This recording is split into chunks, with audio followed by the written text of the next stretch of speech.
Amincin Allah ya tabbata a gare ki a daidai wannan lokaci, da fatan kin yi cikin ƙoshin lafiya. A lokacin da Ubangiji ya waye gari lafiya, ya fito da haske, inda kuma da ya yi niyyar mu huta sai ya yi duhu, sannan ya lulluɓe sama da taurari. Idan kika kalli taurarin za ki ga masu haske guda 3 a kusa da su. Ya yi su ne ba don sun fi kowanne kyau ba, a'a ya yi su ne don jeri da kuma ƙarin ƙawata samaniya. Idan kika kalli fuskanki za ki fahimci cewa an zana ta ne domin al'umma, kuma an zana ta ne domin nishaɗi.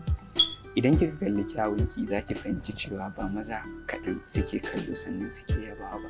Za ki fahimci cewa ke tauraruwa ce mai wutsiya, inda duk inda aka kalle ki to alkhairi yana gurin.